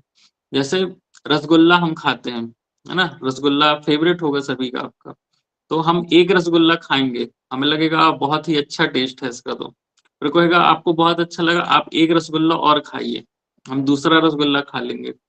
उसके बाद फिर कहेंगे और अच्छा लगा, अब आप तीसरा रसगुल्ला भी खाइए, और अच्छा लगा चौथा भी खाइए, और अच्छा लगा पांचवा भी खाइए। बस हम थोड़ा बहुत ही खा पाएंगे, 5-6 रसगुल्ले हमने खा लिए, अब वो रसगुल्ला जो है वो हमें लगने लगेगा जहर के जैसा, है ना। कहेगा अब मुझे इसमें कोई भी टेस्ट नहीं आ रहा है, मेरा पेट जो है पूरा फुल हो चुका है, अब मुझे रसगुल्ले के नाम से नफरत हो चुकी है, अब कोई मुझे लेकर आए तो लड़ाई हो जाएगी मेरी, है ना। तो इस तरह से जो देखिए कि जो चीज है हमें स्टार्टिंग में तो अच्छी लग रही थी, लेकिन उसके बाद क्या हुआ, धीरे धीरे कर कर वो हमें विष के समान लगने लगी। तो मैं मेरे घर के पास एक ऐसे पर्सन रहते हैं, है ना, जिन्होंने क्या किया, एट अ टाइम उन्होंने 32 गुलाब जामुन जो है वो एक साथ खा लिए। सोच सकते हैं आपकी 32 गुलाब जामुन जो है वो उन्होंने एक बार में खा लिए। उन्हें लगा कि बहुत ही आनंद प्राप्त होगा मुझे ये गुलाब जामुन खाकर, और आनंद उन्हें वाकई में बहुत अच्छा प्राप्त हुआ, है ना। उसके बाद जो उन्हें डायबिटीज हो गया, और अब उन्हें जो है इंसुलिन के इंजेक्शन लेना पड़ते हैं तो यहाँ जो हम सुख ढूंढ रहे हैं वो ऐसा ही होता है कि उसका रिजल्ट जो है वो बाद में बहुत ही डेंजरस होता है हमारे लिए। तो हम देखें कि एक तो जो सुख है वो बढ़ भी नहीं रहा है, और कुछ ना कुछ वो साइड इफेक्ट देकर भी जा रहा है। जो थर्ड सिम्टम जो हैप्पीनेस का होता है वो क्या है, कि उसका कोई भी साइड इफेक्ट नहीं होना चाहिए। तो रियल हैप्पीनेस हम कब अचीव कर पाएंगे, तो ये अचीव हम कर पाएंगे with the connection with supreme personality, है ना, कि जो भगवान श्री कृष्ण सुप्रीम पर्सनैलिटी, हम उन्हें देखें कि वो हमेशा ही आनंद में होते हैं, तो हम स्वयं को आनंदित कब रख पाएंगे, जब हम उनके साथ अपने कनेक्शन को स्टेब्लिश कर पाएंगे, ना कि कंजम्पशन में, कि यहाँ हमें जो चीजें मिली हुई हैं हम केवल उनका ही भोग करना चाह रहे हैं और हम सोच रहे हैं कि हम यहाँ खुश रह सकते हैं। तो जिस प्रकार से देखिए एक मछली होती है ना, तो मछली को यदि हम पानी से बाहर निकाल दें और उसके बाद हम सोचें कि नहीं, मछली को हम यहाँ पर बहुत सारी फैसिलिटीज देंगे, उसके लिए मैं एक बहुत अच्छा एसी लगा कर रखूंगा, बहुत अच्छा जो है मैं उसे पनीर की सब्जी दूंगा खाने के लिए, है ना, या और अलग अलग तरह के जो भी फैसिलिटीज हम प्रोवाइड करवा सकते हैं, ये सब हम सोच रहे हैं कि हम मछली को देंगे। तो इससे क्या मछली कभी खुश हो पाएगी? वो कभी खुश नहीं होगी, है ना। इवन वो तो सरवाइव भी नहीं कर पाएगी, क्योंकि उसकी जो एक्चुअल आइडेंटिटी है वो क्या है, उसका वाटर के साथ कनेक्शन। तो ऐसे ही हमारा जो कनेक्शन है वो किसके साथ है? भगवान के साथ। हम स्वयं कौन है? हम है भगवान के पार्ट एंड पार्सल, है ना, हम है जो भगवान के एक अंश, जो कि भगवान भगवत गीता में बता रहे हैं कि ममे वांशो जीव लोको जीव भूत सनातन। ये हमारी आइडेंटिटी जो है जीव की है, और भगवान कह रहे हैं कि जीव कौन है? यह मेरा ही अंश है। तो हमारा कनेक्शन जो है जब भगवान से स्टेब्लिश होगा, तभी हम जो वास्तविक सुख है उसकी हम प्राप्ति कर पाएंगे। अदरवाइज यहाँ हम कितनी सारी चीजें भी इकट्ठी कर लें, वो केवल वैसे ही होगी कि जैसे मछली को हम पानी के बाहर बहुत सारी सुख सुविधाएं तो दे रहे हैं, लेकिन अल्टीमेटली जो है वो कुछ भी इंजॉय नहीं कर पा रही है ना, और अल्टीमेटली बिना पानी के उसकी एक दिन डेथ हो जाएगी, और वो सब कुछ जो फैसिलिटीज थी वो वैसे की वैसे ही रखी रह जाएंगी। तो सिमिलर हमारे साथ है कि हम यदि अपने आप को भगवान से कनेक्ट नहीं करते हैं, तो यहाँ की सारी फैसिलिटीज जो है वो एज इट इज ऐसा ही सब कुछ रहेगा, और हम जो है वो हम चले जाएंगे, है ना, हमारी डेथ हो जाएगी, लेकिन जो वास्तविक हमारा सुख प्राप्ति है वो कभी भी नहीं हो पाएगा। तो इसलिए हमारा जो टास्क होना चाहिए वो क्या है, कि हम कैसे भी करके अपने आप को भगवान से कनेक्ट करके रखें। अब हम सोच तो लेते हैं कि हाँ, जो भौतिक सुख है उसमें कुछ भी आनंद नहीं है, आनंद जो है वो भगवत प्राप्ति में है, ये सारी हम चीजें सोच लेते हैं। लेकिन उसके बाद भी प्रॉब्लम्स कहाँ पर आती हैं कि हम अपनी डिजायर्स जो है उन्हें हम कभी नहीं छोड़ पाते। हम कैसे भी करके अपने मन को बचा कर रखेंगे, मन को जोर जबरदस्ती करेंगे कि नहीं इन सारी चीजों से बचना है, लेकिन जो हमारी डिजायर्स है वो हमेशा इन पर बन ही रहती है। जैसे कि एक एग्जाम्पल बताया जाता है कि एक बंदर था, है ना। बंदर जो था उसे मीठा खाना बहुत पसंद था, है ना, वो सोचता था बहुत सारी मीठे मीठे मिठाइयां आ जाएं तो उसे खाकर मैं बहुत आनंद प्राप्त करूंगा। तो एक बार एक ऐसे छोटे से पॉट जो होता है ना मिट्टी का, या मटका जिसे हम बोलते हैं, तो उस मटके में जो है ऐसा मिठाइयां रखी हुई थी, और वो मटके की जो ओपनिंग थी वो बहुत ही छोटी थी। तो वो सोच रहा था कि मेरा जो हाथ है, जो मेरा मुख है वो इसके अंदर नहीं जा रहा है, लेकिन जो मिठाइयां हैं वो तो मुझे बहुत पसंद है। अब वो समझ तो रहा है कि जो मेरा मुख है या जो मिठाइयां हैं मैं उसे ग्रहण नहीं कर सकता हूँ, है ना। तो उसका कार्य क्या होना चाहिए कि वो अपने पाथ पर आगे बढ़े, ना कि हमेशा ही उनका चिंतन करते रहे। लेकिन वो वहां मटके के पास से कर बैठ कर सोचता रहा कि एटलीस्ट मुझे ये खाने के लिए नहीं मिल रहे हैं, एटलीस्ट मैं इनकी स्मेल जो है, जो इनकी सुगंध आ रही है, मैं उसे तो ग्रहण कर ही सकता हूँ। वो इस तरह से सोचता रहता है, लेकिन वो समझझ नहीं पाता कि ये एक जो हंटर होता है, शिकारी, उसने एक जाल बिछाया हुआ था उस बंदर को फंसाने के लिए। तो वो जैसे ही वो मिठाइयों की बार बार अपनी डिजायर जो है वहां पर ही लगा कर रखता है, और पीछे से आकर जो है वो जो हंटर होता है वो उसे पकड़ लेता है। तो केवल वो ऐसी डिजायर्स में ही फंसा रहा है ना, उसका मन जो है वो उसे मना कर रहा था कि नहीं, आप इसे ग्रहण भी नहीं कर सकते हो, इसे छोड़कर आप आगे जाओ। लेकिन वो वहीं पर रहा कि नहीं, जो भी मेरी डिजायर्स है मैं उनसे बहुत ही ज्यादा अटैच्ड हूँ। जब हम ऐसे अटैच्ड होते हैं तो हम ऐसे बहुत बड़े जो डेंजर्स रहते हैं हम उसमें हमेशा फंस जाते हैं। तो इसलिए हमें इसे अवॉइड करना चाहिए। अब हम इसे अवॉइड कैसे कर सकते हैं? अवॉइड करने का जो बहुत ही सिंपल एंड इजीएस्ट वे है हमारे पास, वो क्या है? Higher test. तो जब हमारे पास उच्च स्तर का कुछ हमारे पास रस होगा ना, तब हम ये जो लोअर टेस्ट है हम इसको तब छोड़ पाएंगे। तो जैसे कि देखें, मान लीजिए हमारे पास रॉल्स रॉयस है ना, तो रॉल्स रॉयस है तो उसका जो उपयोग है मैं बहुत अच्छे कार्य के लिए करूंगा, है ना। हम सभी के घर के पास एक सुबह सुबह कचरा वाली गाड़ी भी आती होगी, उस गाड़ी की कंडीशन देखें और हम रॉल्स रॉयस की कंडीशन देखें ना, दोनों में बहुत डिफरेंस है। लेकिन अब यदि हम सोचे कि नहीं, ये जो रॉल्स रॉयस है मैं इससे कचरा उठाना चालू करूंगा, तो सोचिए हम कितने बड़े मूर्ख कहलाएंगे कि इतनी अच्छी गाड़ी है मेरे पास, उसके बाद लेकिन मैं क्या कर रहा हूँ, इसका सही से यूज नहीं कर रहा हूँ। मैं इस इतनी अच्छी गाड़ी है रोल्स रॉयस, जिसमें मैं कचरा उठा रहा हूँ। तो इसीलिए हम देखें कि हमें हायर टेस्ट की बहुत ज्यादा रिक्वायरमेंट है। जब तक हमें हायर टेस्ट नहीं मिलेगा तो हम नहीं समझ पाएंगे कि किस चीज को कैसे यूज करना है। तो वैसे ही है हमारा ह्यूमन फॉर्म ऑफ लाइफ की, जब तक हम इसे हायर टेस्ट में नहीं लगाएंगे तो लोअर टेस्ट के लिए जो हमारा अटैचमेंट है, जो हमारी डिजायर्स है, वो हमेशा ही बनी रहेंगी। हम समझ ही नहीं पाएंगे कि हमारी जो ह्यूमन लाइफ है वो किस लिए है। तो इसलिए जो हमें कनेक्शन एस्टेब्लिश करना है भगवान के साथ, वो बहुत जरूरी होता है। अब लोग इस तरह से ये भी सोचते हैं कि हम स्पिरिचुअल लाइफ में आ तो जाएंगे, लेकिन स्पिरिचुअल लाइफ में आने के लिए बहुत सारी चीजों का त्याग करना पड़ता है। तो हम देखें कि स्पिरिचुअल लाइफ में आकर हमें कुछ भी छोड़ने की जरूरत नहीं पड़ती है ना। स्पिरिचुअल लाइफ में बस चीजों को हमें रिप्लेस करना है, जो भी हमारी बैड हैबिट्स हैं, लोअर टेस्ट हैं, उन सभी चीजों को हमें रिप्लेस कर देना है गुड हैबिट से, हायर टेस्ट से। नहीं तो इन सारी चीजों से हम रिप्लेस करके बहुत ही इजीली ये जो स्पिरिचुअल पाथ होता है इसमें हम आगे बढ़ सकते हैं। तो एक बार एक ऐसी घटना आती है जो इस्कॉन मुंबई है, वहां पर वहां के कुछ भक्त थे। उन्होंने प्रयास किया कि उनके मंदिर के पास पर ही एक नाइट क्लब हुआ करता था। तो उन्होंने कहा नाइट क्लब में बहुत सारे लोग आते हैं, है ना, अलग अलग तरह से वो सोचते हैं कि यहाँ आनंद प्राप्त होगा मुझे। तो वो वहां जाते हैं और सोचते हैं कि हम यहाँ जो नाइट क्लब है यहाँ पर जाकर हम प्रचार करेंगे। और वो वहां जाकर बहुत अच्छा प्रचार करते हैं, कुछ लोगों को कनेक्ट करते हैं वहां से कि आप आइए हमारे मंदिर में, आप यहाँ जो भी चीजें कर रहे हैं वो हम आपको मंदिर में भी आपको सेम ऐसा ही आनंद प्राप्त होगा। अब लोगों को हम जनरली देखें तो वो वहां जाकर करते क्या है क्लब में, है ना, कुछ खाएंगे पिएंगे या डांस करेंगे म्यूजिक पर, कुछ ड्रिंक करेंगे, वो इस तरह की ही सारी चीजें करते हैं। और वहां वो ये सब करने के लिए क्या करते हैं, पैसे देते हैं वहां पर। और यही सारी चीजें जो है वो हमारे मंदिरों में भी होती हैं, जो कि बिल्कुल फ्री ऑफ कॉस्ट होता है।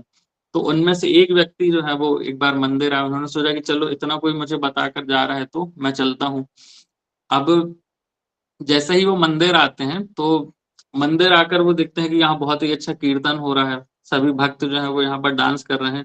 तो जो भक्त उन्होंने उनको बुलाया तो उन्होंने कहा कि आप क्लब में डांस करते थे, आप यहाँ पर भी डांस करिए इस कीर्तन में।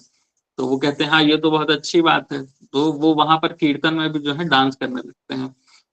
और डांस करके जो है उन्हें बहुत ही आनंद प्राप्त होता है। फिर वो उन भक्त से आकर पूछते हैं, कहते हैं मैंने डांस किया बहुत आनंद प्राप्त हुआ, इसके लिए मुझे पैसे कितने देने हैं। तो वो कहते नहीं इसके लिए आपको कुछ भी पैसे नहीं देना है। कहते ये तो बहुत अच्छा है, मैं क्लब में जाकर डांस करने के लिए पैसे देता था, मंदिर आता हूँ मंदिर में डांस करके कोई पैसे देने की जरूरत नहीं है। तो कहते ये बहुत अच्छा हुआ। फिर थोड़ी देर में हुआ कहीं से कुछ बहुत अच्छा जूस का ड्रिंक आ गया, भगवान का चरणामृत आ गया, कहा ये आप प्रसाद में लीजिए। उन्होंने कहा हाँ ये बहुत अच्छा है, डांस करते जाओ, कुछ ना कुछ ऐसे ड्रिंक्स भी आते जा रहे हैं। उन्होंने ड्रिंक्स भी लिया। ड्रिंक्स लेने के बाद बोला कि भैया तो बहुत आनंद प्राप्त हुआ मुझे इससे, इसका कितना पैसा देना है। उन्होंने कहा ये भी बिल्कुल फ्री ऑफ कॉस्ट है, इसका भी कोई पैसा नहीं देना है हम आपको। वो कहा ये तो और भी अच्छा है कि डांस करो साथ में एनर्जी ड्रिंक भी मिल रहा है, वो तो पैसे भी देने की जरूरत नहीं है ना। इस तरह से सब कुछ फ्री हो गया। लास्ट में टाइम आया किसका, प्रसादम का, सबका फेवरेट है जो ना, प्रसादम आया, प्रसाद ग्रहण किया उन्होंने, बहुत ही अच्छा लगा। और फिर आखिरी में पूछा कि इतना सब कुछ फ्री में था, एटलीस्ट प्रसाद का तो कुछ जो पैसा है वो लेंगे ही। उन्होंने कहा प्रसाद के लिए क्या पैसे देने हैं। उन्होंने कहा प्रसाद भी फ्री है, प्रसाद के लिए भी यहाँ पर पैसे नहीं देना आपको। तो उन्होंने कहा ये तो बहुत ही अद्भुत है। कहता मैं जिन सारी चीजों के लिए जाकर क्लब में पैसे बर्बाद करता था, है ना, वही मुझे चीज जो है यहाँ उससे बेटर क्वालिटी का, उससे हायर टेस्ट का मुझे यहाँ चीजें बिल्कुल फ्री ऑफ द कॉस्ट मिल रही हैं ना। तो हम देखें कि लोग जो है वो इन सारी चीजों के लिए पैसे खर्च करते हैं जा जाकर, है ना, और वहां जाकर उन्हें जो है केवल जो भौतिक चीजों के प्रति उन लोग को अट्रैक्ट कर केवल वही चीजें प्राप्त होती हैं। लेकिन उन्हीं का जो रिप्लेसमेंट है वो हमें मंदिर में मिल जाता है, और वो भी बिल्कुल फ्री ऑफ द कॉस्ट ना, और जो कि हमारी हेल्थ के लिए भी अच्छा रहता है, हमारी सोल के लिए भी अच्छा होता है, हर चीज से वो हमारे लिए बेनिफिट वाला रहता है। और उसका कोई भी कॉस्ट नहीं देना है। उसका कॉस्ट जो हमें देना है वो क्या, केवल कि हमें थोड़ा सा श्रद्धा रखना है, थोड़ा सा हमें ये विश्वास रखना है कि हाँ ये सारी जो चीजें हैं वो मेरे लिए काफी हेल्पफुल हैं, मेरे लिए बहुत ही बेनिफिट वाली हैं। तो केवल हम इतना ही विश्वास रखें और हम इन सारी चीजों को ग्रहण करें, तो हम इससे आध्यात्मिक जो हमारा मार्ग है हम उसमें प्रगति कर पाएंगे। एक और ऐसे ही बहुत ही अद्भुत स्टोरी और मैं सुनाता हूँ आप सभी को, है ना। एक बार एक एक गुरु थे, उनका नाम था प्रज्ञबोध, और उनके एक शिष्य थे, उनका नाम था चंचल इच्छा।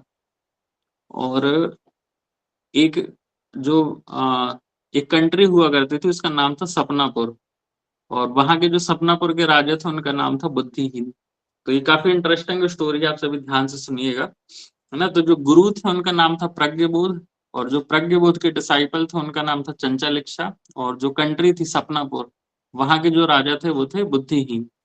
अब क्योंकि नाम ही है सपनापुर और वहां के राजा का नाम है बुद्धिहीन, तो वहां की चीजें जो है वो बहुत ही अलग अलग तरह की हुआ करती थी, है ना। तो जो सपनापुर था वहां पर क्या था कि कोई भी चीज आप खरीदें वो उसका वैल्यू थी केवल 1 रुपीज पर केजी, है ना। वो चाहे आप कॉटन खरीदिए तो उसका रेट है 1 रुपीज पर केजी, आप गोल्ड खरीदिए तो उसका रेट है 1 रुपीज पर केजी, आप स्वीट्स खरीदिए तो उसका रेट है 1 रुपीज पर केजी। तो आप कोई भी चीज खरीदेंगे उसका रेट जो था वो केवल 1 रुपए ही था, है ना। तो जब जो गुरु थे एंड जो उनके डिसाइपल थे, चंचल इच्छा एंड प्रज्ञबोध, जब वो वहां से जा रहे थे तो चंचल इच्छा जो थी, जैसे कि नाम से ही है चंचल इच्छा, है ना, उनकी डिजायर जो है वो वहां पर डेवलप हो गई कि कितना अच्छा ये देश है यहाँ पर, कि कुछ भी जो चीज है वो मैं 1 रुपए में खरीद सकता हूँ, है ना। 1 रुपए में यदि मुझे कुछ स्वादिष्ट चीजें खाना है तो मुझे बहुत अधिक लक्ष्मी जो है वो खर्च करना पड़ेगा, लेकिन यहाँ पर 1 रुपए में ही मुझे बहुत सारी सामग्री मिल जाएगी खाने के लिए।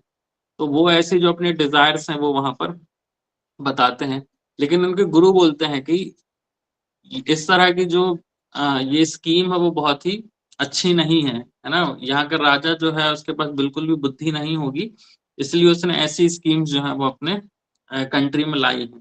तो आपके लिए अच्छा होगा कि आप इस कंट्री में ना रहें, और जितना जल्दी से जल्दी आप यहाँ से चले जाए तो वो आपके लिए अच्छा होगा।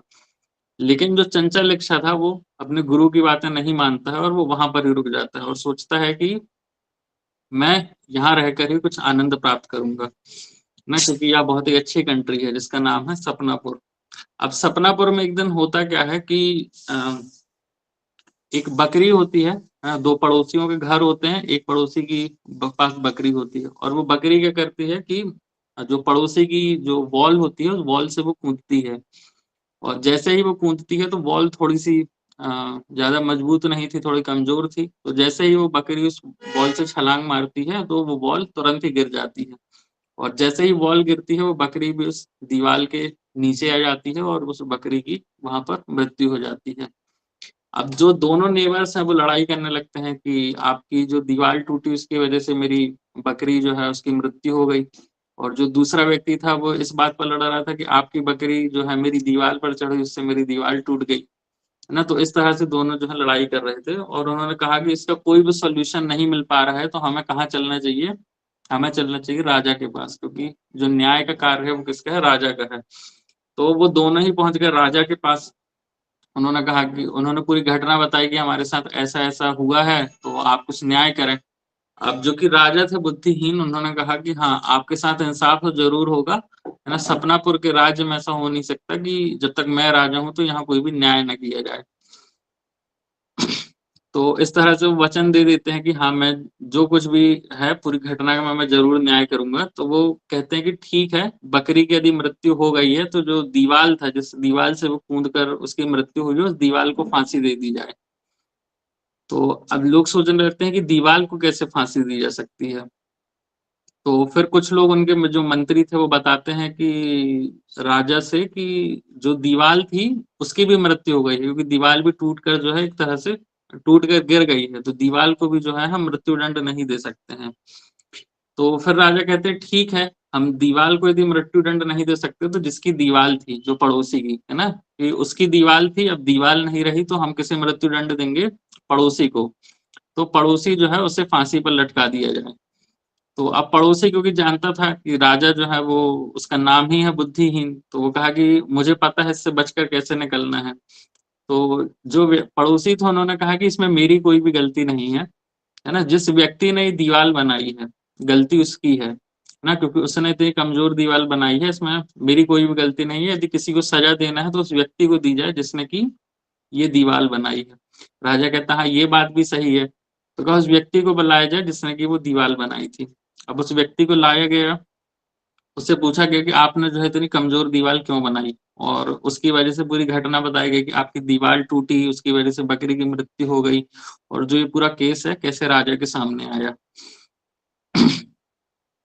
तो जो व्यक्ति था जिन्होंने उस दीवार को बनाया था, उसके पास केवल एक ही आंख थी, है ना, दूसरी आंख उसके पास थी नहीं। तो उसे भी पता था कि मुझे यहाँ से बचकर कैसे निकलना है। उसने कहा कि राजा से कि ये गलती जो है वो मेरी भी नहीं है ना। एक टेलर था, जो कपड़े सिलने वाले होते हैं टेलर, है ना, उसने जो निडल होती है, सुई, है ना, कहा वो मेरी आंखों में डाल दी थी, और जिस वजह से मेरी एक आंख जो है खराब हो गई, एक आंख से मुझे कुछ भी दिखता नहीं है, इसलिए मैं उस दीवार पर अच्छे से कार्य नहीं कर पाया, और उस वजह से वो दीवार जो है वो गलत बनी। तो यदि कोई सजा का पात्र है तो वो कौन है? केवल वह टेलर जिसने मेरी आंख में ये निडल डाली थी। तो राजा फिर बोलते हैं कि ठीक है, ये तो बहुत अच्छी बात कही है तुमने, अब हमें पता चल गया है कि असली गलती जो है वो किसकी है। तो कहते उस टेलर को बुलाया जाए। तो टेलर को लाया जाता है, उसे भी पूरी घटना बताई जाती है कि कैसे ये सारी चीजें घटित हुई हैं, और उसमें तुम्हारी क्या गलती है। तो फिर जो टेलर है वो भी जानता है कि मुझे इससे कैसे बचकर निकलना है। तो टेलर भी बोल देता है कि इसमें गलती मेरी भी नहीं है, गलती जो है वो सुई की है ना, क्योंकि सुई जो है वो उस व्यक्ति की आंख में गई थी जिससे वह अंधा हो गया था। तो यदि कोई दंड का भागी है तो वह कौन है? जिसने ये सुई को बनाया है, मेरी इसमें कोई भी गलती नहीं है। तो अब राजा फाइनली डिसाइड कर लेता है कि अब जिसने सुई को बनाया होगा, क्योंकि हम बोलते हैं जिसको ब्लैक स्मिथ, है ना, या जिसको हम बोलते हैं लोहार, है ना, तो जिसने उस सुई को बनाया होगा कहा उसे दंड दिया जाएगा, उसे फांसी दी जाएगी, उससे किसी भी तरह का कोई प्रश्न नहीं पूछा जाएगा कि अब वो किसी और को लाकर खड़ा कर दे कि नहीं मेरी भी गलती नहीं, अब किसी और की गलती है। इस तरह के कुछ भी यहाँ पर पॉइंट नहीं बचा है। अब जो फांसी की सजा है वो केवल उस लोहार को ही दी जाएगी। तो अब लोहार जो है उसे पता चल जाता है कि मुझे जो है फांसी दी जाने वाली है, और ये डिक्लेयर कर दिया जाता है कि आज से 15 दिनों के बाद जो है वो इनको फांसी दी जाएगी। अब लेकिन जो वो लोहार था वह भी बहुत ही चतुर होता है, और वो क्या कार्य करता है, वो कहता है कि मैं 15 दिनों तक मुझे फांसी दी जानी है, मैं कुछ भी खाऊंगा पीऊंगा नहीं। तो वो कुछ भी खाता पीता नहीं है, तो वो थोड़ा सा कमजोर हो जाता है, उसका शरीर जो है वो और पतला हो जाता है ना। तो अब फांसी का दिन आ जाता है, और जब उसे फांसी दी जाने वाली होती है तो जो जैसे फांसी में हम देखते हैं ना कि रस्सी का जो है फंदा बनाया जाता है, तो जब वो फंदे को उसके गले में डाला जाता है तो देखते हैं फंदा बहुत बड़ा है, लेकिन ये जो लोहार हैं, है ना, इनकी गर्दन जो है वो बहुत ही छोटी हो गई है। तो अब इन्हें जो है फांसी तो नहीं दी जा सकती है, क्योंकि रस्सी को कितना भी टाइट कर लेंगे वो इनकी गर्दन पर आएगी ही नहीं, तो इसकी मृत्यु तो होगी नहीं। तो इस तरह से जो है वो लोहार भी वहां पर बच गया। अब राजा जो है वो काफी क्रोधित हो गए, कहते हैं क्योंकि हमारे राज्य में ऐसा घटना तो हुई है कि बकरी की मृत्यु हुई है, और उसके लिए हम सजा नहीं दे पा रहे किसी को भी, ये कैसा न्याय होगा। तो कहा मैं नहीं जानता, पूरे राज्य में से आप किसी भी व्यक्ति को पकड़ कर लाइए जो कि जिसे हम यहाँ पर सजा दे सकें, वही इसका दोषी होगा। तो अब सबने ढूंढा कि फंदा किसके गले में डाला जाएगा, जो रस्सी जितनी बड़ी थी उस रस्सी के बराबर में कौन आएगा, है ना। तो पूरे राज्य में ढूंढा गया, और वो एक व्यक्ति को पकड़ कर ले आए जो कि बहुत ही मोटा ताजा सा था, थोड़ा अच्छा कि हाँ उसके गले में रस्सी सही से बैठ जाएगी।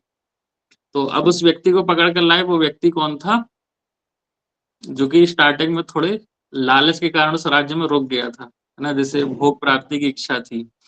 वो व्यक्ति था चंचल इच्छा, है ना। उसने सोचा था कि मैं यहाँ बहुत अधिक भोजन प्राप्त कर सकूंगा, तो एक एक रुपए में बहुत सारा भोजन डेली का खरीद लेता था और बहुत ज्यादा खाता था, जिसकी वजह से वो काफी मोटा हो गया 15 दिनों में। और 15 दिनों के बाद जो है इतना उसका शरीर बढ़ गया कि जब उसको लाया गया तो कहा ये रस्सी जो है परफेक्ट इसी के साइज की है, इसको ही फांसी दी जानी चाहिए। तो अब जो चंचल इच्छा है उसको समझ में ही नहीं आ रहा कि मेरी गलती क्या थी, है ना। तो इस तरह से वो बहुत परेशान हो गया कि अब मैं कैसे बचूं। यहाँ पर जो रस्सी का फंदा था वो बिल्कुल उसके गले में लाकर डाल दिया गया कि अब बस जस्ट इसको फांसी देना ही है। तभी वहां सडन क्या होता है कि उनके गुरु जो है वो वहां पर आ जाते हैं, जिनका नाम था प्रज्ञबोध। तो वो कहते हैं कि मैंने अपने शिष्य को मना किया था कि इस राज्य में अधिक दिनों तक नहीं रुके, लेकिन उसके बाद भी जो है मेरे शिष्य ने मेरी बात नहीं मानी। अब लेकिन क्योंकि मैं गुरु हूं तो मेरा कर्तव्य बनता है इसको बचाने का। तो गुरु सोच तो लेते हैं कि अब इसे बचाना है, फिर वो अलग अलग तरीके सोचने लगते हैं कि इसे कैसे बचाया जाए। तो गुरु बोलते हैं जाकर राजा से कि ये जो मेरा शिष्य है इसकी कोई भी गलती नहीं है ना। एक शिष्य जो कुछ भी कार्य करता है वो उसके गुरु की रिस्पॉन्सिबिलिटी होती है कि उसके गुरु ने उसे सही शिक्षाएं नहीं दी होंगी जिस वजह से वो गलत कार्य कर रहा है। तो गुरु बोलते हैं कि आप इसे मुक्त कर दीजिए और अब मुझे फांसी दे दीजिए। तो राजा कहते हैं ठीक है, ये भी चलेगा, मुझे मुझे तो किसी भी एक व्यक्ति को फांसी देना है। तो इस तरह से जो गुरु थे प्रज्ञबोध वो रेडी हो जाते हैं कि मुझे फांसी दी जाए। तो तभी सडन जो है राजा को ये विचार आता है कि अभी तक जितने भी लोग आए मेरे पास सभी ये बोलते थे कि मुझे फांसी ना दी जाए, है ना, मेरी कुछ भी गलती नहीं है। लेकिन ये फर्स्ट ऐसे कौन व्यक्ति आ गए मेरे सामने जिन्होंने सामने से आकर कहा कि मेरी ही गलती है, मुझे ही फांसी दी जानी चाहिए। तो राजा ने थोड़ा क्यूरियोसिटी के साथ पूछा जाकर गुरु से कि आप ऐसा क्यों कर रहे हैं कि आपको ही फांसी दी जाए, है ना, आप क्यों अपनी गलती मान रहे हैं। तब जो गुरु थे उन्होंने कहा कि ये बहुत ही ऑस्पिशियस मोमेंट है ना, ये बहुत ही अच्छा मुहूर्त है। इस टाइम पर सारे जो ग्रह दशाएं हैं वो इस तरह से अरेंज हुए हैं कि इस मुहूर्त पर जिस किसी को भी फांसी दी जाएगी या इस मुहूर्त पर जिस किसी की भी मृत्यु होगी उसे संपूर्ण विश्व का राज्य दिया जाएगा और वो सबसे अधिक धनवान व्यक्ति बन जाएगा। तो इस तरह से जब वो गुरु बोलते हैं तो राजा थोड़ा सोचने में पड़ जाते हैं कि यदि इतना अच्छा मोमेंट है, इतना ऑस्पिशियस यदि कोई मुहूर्त है और मेरे राज्य कितने सारे लोग हैं, किसी ने भी मुझे उस मुहूर्त के बारे में बताया नहीं है। और तभी सडन राजा क्या करते हैं, गुरु को हटाते कहते किसी को फांसी नहीं दी जाएगी, फांसी यदि किसी को देना है तो वो केवल मुझे ही दी जाएगी। और इस तरह से जो राजा थे किंग बुद्धिहीन, है ना, उन्हें फांसी दे दी जाती है और उनकी मृत्यु हो जाती है। और इस तरह से जो प्रज्ञ बोध हैं वो स्वयं भी बच जाते हैं और अपने पुत्र को, सॉरी, अपने जो डिसाइपल थे उनको भी बचा लेते हैं। अब इस पूरी स्टोरी से हमारे सीखने लायक क्या है ना, स्टोरी तो बहुत अच्छी थी। तो इस स्टोरी में देखेंगे कि ये हमारे ही बारे में है पूरी स्टोरी। चंचल इच्छा जो है यहाँ पर हमारा मन है ना, जो कि हमेशा कुछ ना कुछ डिजायर करता रहता है ना। हमारा मन क्योंकि बहुत ही चंचल है, बहुत ऐसी डिजायर्स करता रहता है और इस तरह के अलग अलग डिजायर जो करता रहता है ना, जो इंस्ट्रक्शन रहते हैं हम उनको नहीं मानते हैं तो हम ऐसे ही डेंजर्स जो है उनमें फंस जाते हैं। बुद्धिहीन कौन है? बुद्धिहीन भी हम स्वयं ही हैं, है ना। बुद्धिहीन एक तरह से हम समझ सकते हैं कि पावर हमारे पास बहुत सारी है लेकिन उसको यूज कैसे करना है उसकी बुद्धि हमारे पास नहीं है। तो वैसे इतना जो पावरफुल, इतना जो ऑस्पिशियस हमें ये ह्यूमन बॉडी मिली है तो इसकी पावर्स तो है हमारे पास लेकिन विजडम नहीं है कि हम इसे यूज कैसे करें। और फिर आते हैं प्रज्ञ बोध। तो प्रज्ञ बोध है एक ऐसे गुरु जिन्हें सारी चीजों का ज्ञान हो ना। तो जब हम ऐसे गुरु की शरण में रहते हैं तो बहुत बड़े से बड़े भी क्यों ना डेंजर्स आए वो हमेशा हमें इन सारे डेंजर से बचा लेते हैं। तो ये ओवरऑल जो स्टोरी है वो हमारे लिए ही है कि हमें शिक्षा लेना है कि हम चंचल इच्छा है और जो बुद्धिहीन है हम उन दोनों चीजों से हमेशा बचे रहें। और कैसे जो प्रज्ञबोध गुरु हैं यदि हम उनकी शरण में रहेंगे तो इस प्रकार से हम हमेशा ही बचे रहेंगे। तो समय भी काफी हमारा हो गया है तो यहाँ पर ही मैं विराम दूंगा और आशा करता हूँ कि आप सभी को धैर्यपूर्वक आप सभी ने मुझे सुना तो कुछ ना कुछ इससे जरूर आपको बेनिफिट प्राप्त हुआ होगा। कुछ मुझसे त्रुटि हुई हो तो आप सभी उसके लिए मुझे क्षमा कीजिएगा। और किन्हीं का कुछ प्रश्न हो या और कुछ सजेशन हो आप में से किसी का और कुछ आपके पॉइंट्स हो तो वो आप शेयर कर सकते हैं। Hare Krishna. Hare Krishna. Thank you so much प्रभु जी फर्स्टली। और जैसा कि प्रभु जी ने सबसे पहले तो मैं सभी डिवोटी से रिक्वेस्ट करूंगा कि आप सभी लोग प्रभु जी के लिए हरि बोल लिखें चैट बॉक्स में। प्रभु जी ने बहुत ही सुंदर सेशन जो है कंडक्ट करा है। और जैसा कि प्रभु जी पूछ रहे हैं सभी से कि अगर किन्हीं भी भक्तों का आज के सेशन के रिगार्डिंग कोई प्रश्न है तो वो अभी पूछ सकते हैं। सो एक एक करके आप अपने आप को अनब्लॉक कर सकते हैं, आई मीन अनम्यूट कर सकते हैं, सॉरी, और अपना क्वेश्चन पूछ सकते हैं। हाँ जी, कौन पूछना चाहेंगे? मुझे जरूरत तो नहीं लगेगी, प्रभु जी ने इतना बढ़िया एक्सप्लेन करा है, बट स्टिल कोई चाहे तो पूछ सकता है। हाँ जी जी जी मैडम।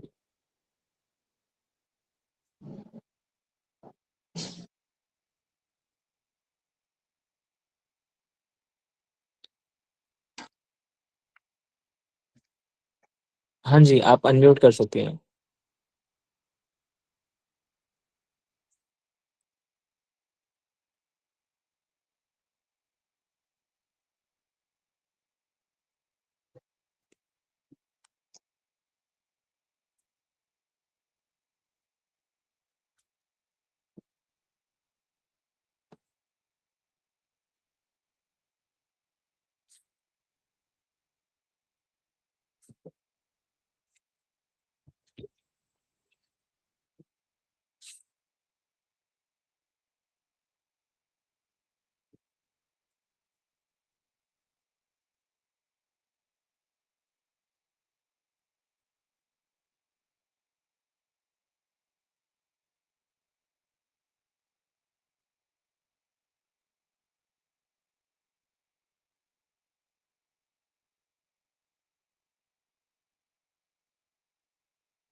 प्रभु जी एक बार माइक का परमिशन चेक कर लेंगे, शायद अनम्यूट नहीं कर पा रहे हैं।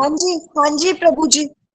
हरे कृष्णा सभी को सादर प्रणाम। प्रभु जी आई वांटेड टू आस्क, वो आपने 4 कॉमन चीजें बताई थी इन ऑल, आहार, निद्रा, भय, मैथुन। सो आई वांटेड टू आस्क कि जो भय वाला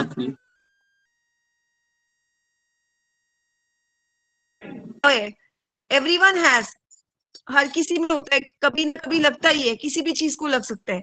सो it could be adverse situation, it could be, जैसे हमने पढ़ा कि भय उत्पन्न कर सकता है। सो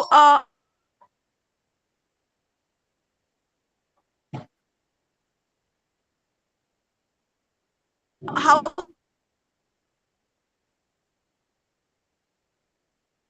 to replace that with faith, मतलब कुछ भी हो जाए, my faith content should be very strong. कि आपने ये बोला था कि first, what is my destination in my life, I have to go to that destination. और ये जो आहार, निद्रा, भय, मैथुन, मतलब कि keep this secondary, not even that. तो वो चीज तब, सिर्फ तब होगी जब हमारे अंदर स्ट्रॉन्ग फेथ कंटेंट होगा। वो कैसे लाए? Nothing is able to shake us. जो भी होगा अच्छा होगा, दैट एटीट्यूड, जो भी होगा अच्छा होगा, it will happen by the will of God and I will face it, but I will not fear anything in anyone and I will not allow anything in anyone to break me, and that faith content should be very strong. वो कैसे attitude लाए?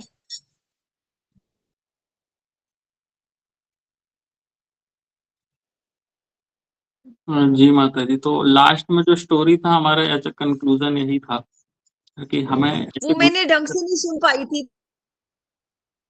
जी माता जी, अब बाद में सुन सकते हैं इसे रिकॉर्डिंग में। तो हमें जो है ऐसे गुरु की डिस्ट्रैक्शंस, शरण ग्रहण वो करना है, स्टोरी में ढंग से नहीं सुन पाई थी। एक आपने हमें बुद्धि ऐसे की गुरु की तरह, शरण ग्रहण करना है जो कि हमें हमेशा गाइड कर पाए ना, कि हमारे लिए क्या डेंजर है, क्या हमारे लिए अच्छा है, तो ही हम इन सारी चीजों से बच पाएंगे। अदरवाइज जो है वो हम हमेशा फंसे ही रहेंगे इन सारी चीजों में। हम अपने मन से जब सारी चीजें करेंगे, तो जैसा स्टोरी का कंक्लूजन हमने देखा था कि यदि हम जो मन की हमारी डिजायर्स हैं उन पे हम फंसे रहेंगे, तो वो अल्टीमेटली हमें कितने बड़े डेंजर्स में पहुंचा सकती हैं। तो इसलिए अल्टीमेटली हमें भक्तों के संग में रहना है, गुरु की शरण में रहना है, तो वो हमारे लिए अच्छा रहेगा। Okay Prabhu ji, fine, thank you. Hare Krishna. Hare Krishna. Hare Krishna. Okay, और कोई भक्त पूछना चाहते हैं अपना प्रश्न प्रभु जी से आज के सेशन के regarding, so they can ask.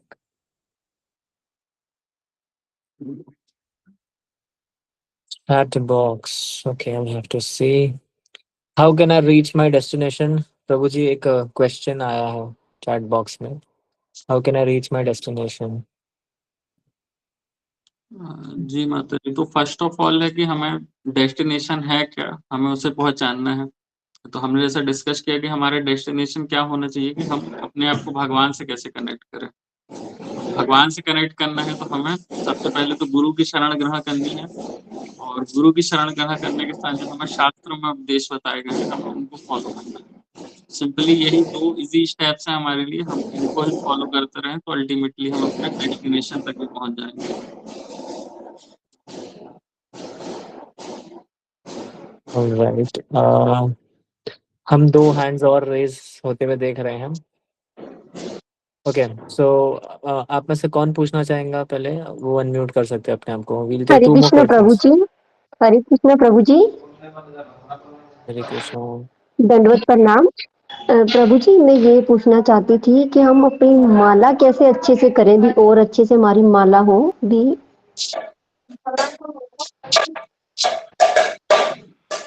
माला करने के लिए हमें वही है कि हम और ज्यादा से ज्यादा माला करें, क्योंकि हम यदि बीमार हैं तो हम तभी अच्छे हो सकते हैं जब हम मेडिसिन खाएंगे। तो वैसे ही हम बीमार तो हैं ही, हमें मेडिसिन पता है कि माला करना जो है वो हमारी मेडिसिन है, तो बस हम माला करते रहें। माला धीरे धीरे सुधर भी जाएगी। ज्यादा से ज्यादा हम प्रयास करें कि जब हम नामों का जप कर रहे हैं तो कंसंट्रेशन हमारा केवल नाम जप पर ही हो। उस समय और कोई चीज हमारे ध्यान में ना रहे, कुछ भी चीज हो सकती है। तो दंडवत हम उन प्रणाम। सारी चीजों को अवॉइड करें और जो कंप्लीट फोकस है वो हमारा केवल अपनी चैंटिंग पर ही रहे। तो ऐसे धीरे धीरे कर कर भी जो हमारी माला है वो सही हो जाए। थैंक यू प्रभु जी। हरे कृष्ण। हरे कृष्णा प्रभु जी। दंडवत प्रणाम प्रभु जी। तो जी ब्रह्म जिज्ञासा आपने 5 पॉइंट बताए ना, जरा एक बार रिपीट कर देंगे। जी प्रभु जी। तो पहला पॉइंट जो था वो कि मेरी जो सोल है या मैं जो स्वयं हूँ वो मैं अभी कहाँ पर हूँ। मैं सेकंड जो था कि आफ्टर डेथ जो है वो मेरी डेस्टिनेशन क्या होगी, यानी कि जो आत्मा है उसकी डेस्टिनेशन क्या होगा। थर्ड जो था वो कि जो डेस्टिनेशन पर जब सोल पहुंचेगा तो उसका एक्सपीरियंस कैसा होगा ना। फोर्थ जो था वो कि डेस्टिनेशन तक पहुंचने के लिए जो पाथ है वो क्या है। एंड जो लास्ट था फिफ्थ वो था कि जो मेरा पाथ रहेगा डेस्टिनेशन के लिए उसमें ऑब्स्टिकल्स क्या क्या है।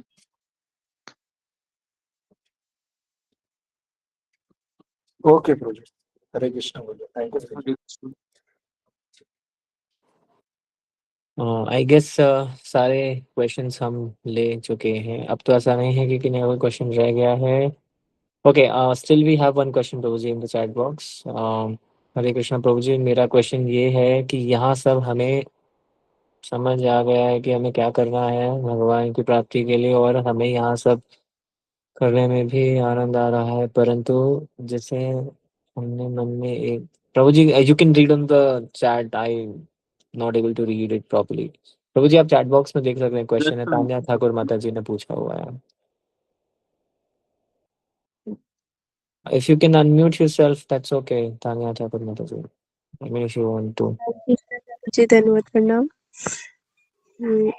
प्रभु जी मेरा क्वेश्चन ये है कि जैसे कि हमें समझ आ गया कि हमें भगवान की प्राप्ति के लिए ये करना है, माला जाप करनी है, कीर्तन करना है, और हमें आनंद भी आ रहा है, परंतु जैसे कि हम ये भी चाहते हैं कि सामने वाले जैसे व्यक्ति हैं, कोई भी है, हमें उनके बारे में भी हम सोच रहे हैं कि ये भी करें माला जाप या फिर कीर्तन, इन्हें भी ये आनंद आए, और हम उन्हें बता भी रहे हैं, परंतु वो समझ भी रहे हैं उस बात को, पर वो ठीक से कर नहीं रहे। तो हम उसके बारे में चिंतन करना छोड़ दें या उन्हें समझाएं, क्या करें इस चीज के लिए? जी माता जी, तो इसमें हम देखें कि हम एक लिमिट तक ही किसी पर्सन का हेल्प कर सकते हैं। Rest journey depends on the person himself. कि हमने आपको एक मार्ग बता दिया है, अब इसके आगे क्या करना है वो उनके खुद के एफर्ट्स पर ही डिपेंड करेगा। जैसे मान लीजिए हम एक फ्लाइट में हैं, तो यहाँ हमारी फ्लाइट जो है वो अलग है, कोई दूसरे पर्सन है उनकी फ्लाइट थोड़ा अलग है। तो हम उन्हें बता सकते हैं कि आप फ्लाइट में बैठेंगे कैसे, आप फ्लाइट को उड़ाएंगे कैसे, है ना। अब लेकिन जब उनकी फ्लाइट जो है वो टेक ऑफ कर चुकी है तो उसके बाद हम कुछ हेल्प नहीं कर सकते। वो जो हेल्प करना है वो उनको खुद से ही करना पड़ेगा, क्योंकि उन्हें प्रोसीजर पता है, सारी चीजें पता है। उसके बाद भी यदि वो नहीं कर रहे हैं तो ये तो फिर उनका ही फॉल्ट है। तो हम प्रे कर सकते हैं उनके लिए थोड़ा, और हम उन्हें जो कुछ हमारे पास विजडम हो वो हम उनसे शेयर कर सकते हैं कि धीरे धीरे करके जो है उनका फेथ और स्टेब्लिश हो। रेस्ट बाकी देखिए एफर्ट उनको ही करना पड़ेगा। ऐसा हम नहीं कर सकते कि उनके हिस्से का जो माला है वो भी हम करेंगे तो उससे उनको बेनिफिट मिलेगा। तो हम जो कुछ कार्य हैं, जो एफर्ट्स हैं वो हम अपने लिए ही कर सकते हैं। जो हमारी लिमिट्स में है वो हम उनके लिए जरूर करें। जी प्रभु जी, धन्यवाद। हरे कृष्ण। प्रभु जी विद योर परमिशन अब हम सेशन आप कहें तो एंड कर सकते हैं। I hope we have taken ample questions. Thank you प्रभु जी, धन्यवाद प्रभु आप जी सभी का काइंडली भी। शेयर द रिकॉर्डिंग शेयर कर लीजिएगा प्लीज। जी माता जी, आपको ग्रुप में मिल जाएगा। Yeah. So once again, thank you devotees for sharing your time.